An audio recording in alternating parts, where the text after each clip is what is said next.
There's really two things that are special about Rangeley. One is how untouched it is, and the natural beauty, it just pops out at you.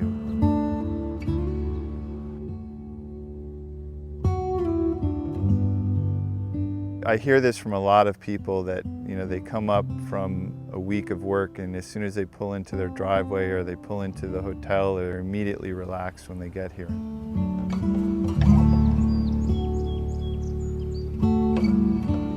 So it's the land, it's the environment, but the second thing are the people. It's a community. And so you feel that community. So not only are you experiencing the beauty that the Rangeley Lakes has, but you're welcomed in by the people. And I think, that's what makes this place so special.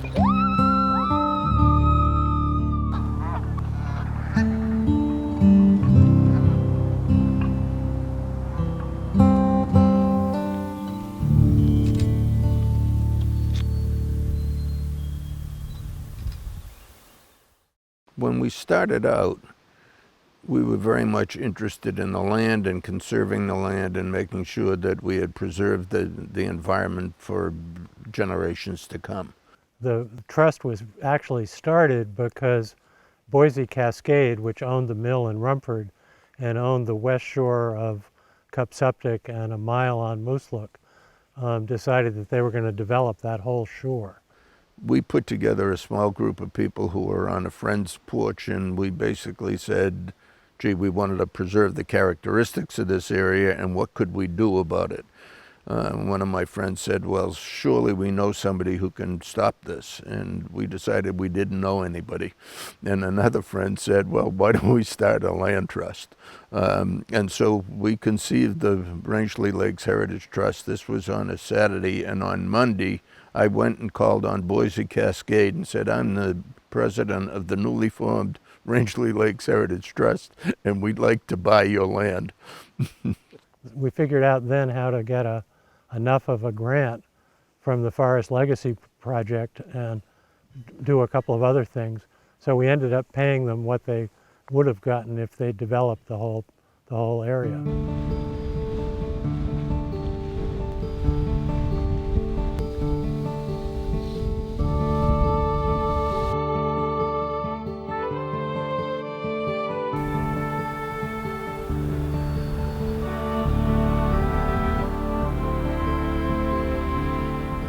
Well, I remember being up at Aquasic 20 years ago or so and talking about this with a wonderful project that was done, and it has to be a collaboration. At that time, as I recall, it was the Land Trust, the Land for Maine's Future program, Forest Legacy. I think Boise Cascade was involved, several other of the landowners. I mean, it was all working together, and that's the only way things like this can work. In my experience, any major project involves partnership. A little bit after the project on the west shore of Mooselook, the developer who had been working with Boise tried to get a contract to buy Bald Mountain, and Ed got wind of that and put together a group of 4 of us, and we actually went to the paper company and they agreed to sell us the mountain for $3,000 more than the developer was offering. Come on, buddy. So eventually we were able to sell it to the state and basically protect it as a hiking trail for the Rangeley area.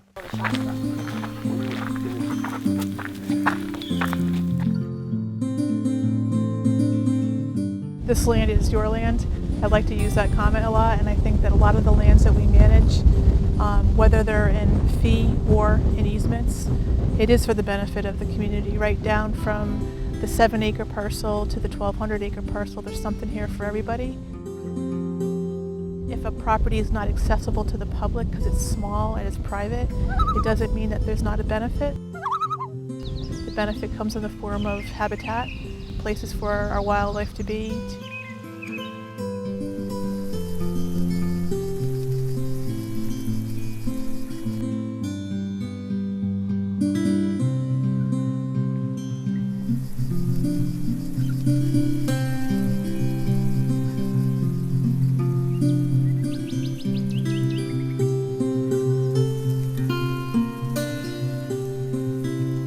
As we evolved, we quickly realized that we needed to have the community involved and make sure that all of our lands were accessible for many, many kinds of outdoor recreation.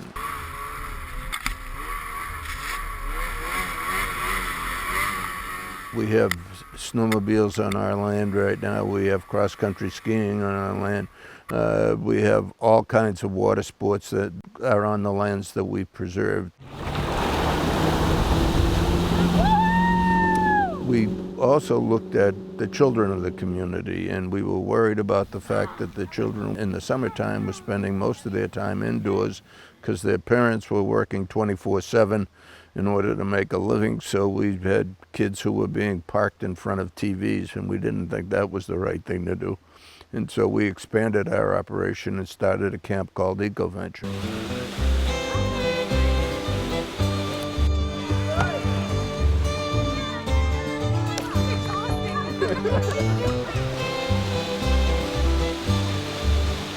Yeah, so I started at EcoVenture, I think in around 2003 maybe. I believe I was in 5th grade, and I was in the Hawk group. I'll never forget our little chant. We were Hawk Seas are the best. And it was so fun. We really got to explore an area that we live in. We live maybe 30 minutes south of Rangeley, but our parents are busy, and we never really got to go on these hikes or canoe trips or kayaking or anything like that. So it was a really great way to explore our surroundings and meet a lot of really wonderful people too.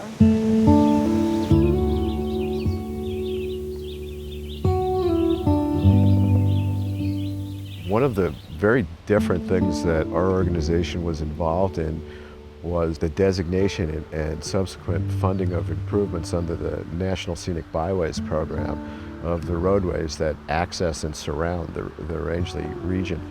Over a period of about a decade, there were approximately $5 million in improvements to the roadways themselves, as well as visitor opportunities in the form of scenic vistas, educational signage, rest facilities, and picnic areas and the like. I think that it's an impressive sight. When you come around the corner, you can't help but stop. I said to somebody this morning, we were talking about it, and remarked about how it was almost like a picture of heaven. We had all the people there, congressmen's offices, the local supporters. Ed was there, and Rebecca, and the whole team of people were there, and everybody was working to break ground. But in protecting that site, which is our biggest responsibility, I'm very proud that we do have that preserved and conserved for future generations. One of our ideas at the very beginning of the trust was to try to do conservation projects in a way that would work with economic development in the Rangeley region. And we were trying to protect what were the critical natural resource values of the area, but still do it in a way that would promote the economic development of the area. And working with M&H for instance, in Seven Islands, who is our forester, we've been able to create some economic activity by sustaining the forest and being very careful about how we use that resource and how we cut the wood and how we get the forest to keep coming back. So we believe that we're benefiting the local economy, and we want to continue to do that. It's very important to us. We work closely with the area businesses in concert with the Chamber of Commerce in this region, and there are a number of businesses in the areas who can fulfill whatever needs we may have, whether it be in logging practices or construction improvements. And a great example is M&H, who we've worked with them on a number of projects. Probably the most significant project that we worked with them on was the campground, the Kfoury campground. This is where they keep all the boats for all the campers, and we dug it out a few years ago there so they could have a place to get into. It was all filled with sand all the way up through here. They had to filled in over the years. Then we just had to reclaim it and take it out. We've done the Rangeley Overlook. As you come in on Rangeley, the new overlook there is very nice. Oh, good for the Rangeley economy, that's for sure. Yes, gave us a lot of work. We've done a lot of work in South Bog Stream and Kfoury River, helping restore the fish.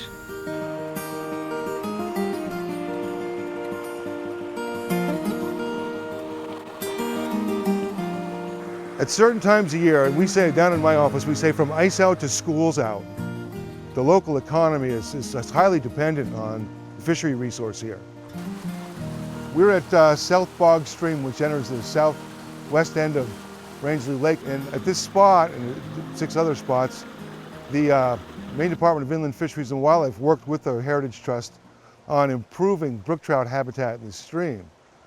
South Bog Stream is the primary spawning stream for Rangeley Lake historically, and past forest practices basically changed the entire channel of the stream such that it widened it out. Too much shallow water took away all the trout habitat. Well, we built wooden cribs into the river and narrowed the stream up actually so the water would go faster and the fish like that. They made some weirs like a V. They would just want to see which one would work better and last longer. The long and the short of it is that it's been a huge success in terms of putting the pieces back together on something that was pretty well broken. And it was the partnership that did that with the Heritage Trust. It's been good. One of the things that we certainly appreciate from the board side for our crew is that Rangeley Lakes puts people on the ground and they actually do the inspections. And a lot of the area that we operate on, we see and know well. But when you get to the 3,000 and some of the more distant acres, it's very nice to have somebody else recording and noting, and if there's an issue, dumping or something of the sort, we're apt to hear it through them. So they've been very good partners. There are a couple of things that we've done that are different. We bought a campground years ago. That's not something that land trusts typically do. We obtained a significant amount of grant funding and did infrastructure improvements to the entire campground. We pulled the campsites that had traditionally been right on the shoreline back off of that and opened all of that area up to common public day use as well as use by the folks who are camping there. So people in the community have now discovered to come out there for the day. They come, they use the beach, they have a cookout, use our picnic tables, swim in the lake, and go home. So that's a different sort of community involvement. Really? You like camping? We felt it was really important for us to bring that community piece into our mission, specifically into our mission, so that as we move forward, we're focused on the community and what we can do to bring the whole community together. And so that's going to be a very important part of our mission as we move forward.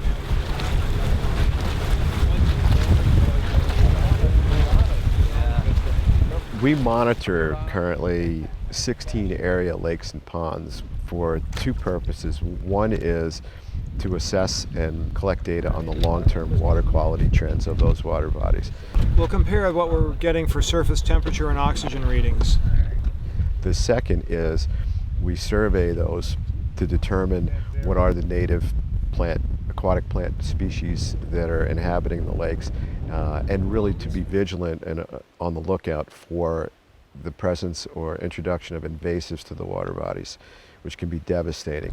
19.5 and 10.4. We've been fortunate. We haven't identified any infestations, and also through our courtesy boat inspection program, where we staff ramps during the busier times to help educate boaters about the dangers of bringing plants into or taking plants out of a lake. So you said everything's been cleaned up and Yeah, your live yeah, wells like I said, cleaned? I watched everything yesterday, as a matter of fact. So. Excellent. We virtually had interceptions of invasive plants prior to entering these water bodies every summer that we've stopped them.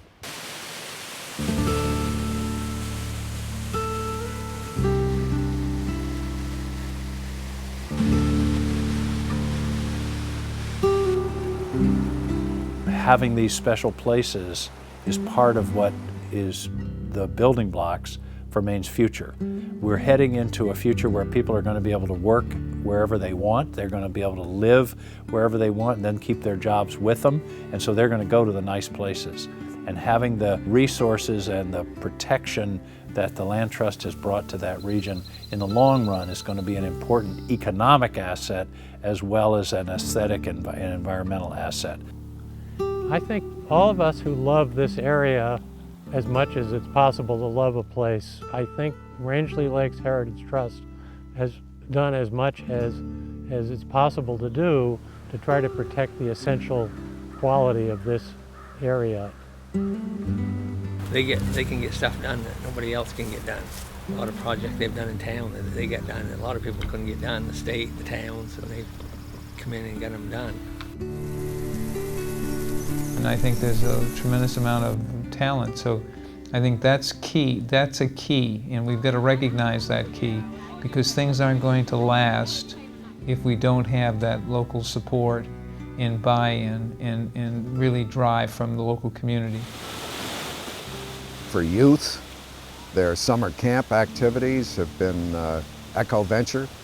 Has been surprising to some, maybe, the fact that when you're a resident in Rangeley doesn't mean you get into the woods. Well, this is one way that the avenue is open for kids to really learn and see what's in their backyard. And the biggest goal that we have as a board going forward is to make sure that we take care of what's already been done. And we want to make sure that we have the financial wherewithal to do that, and that we have the support of the community and our members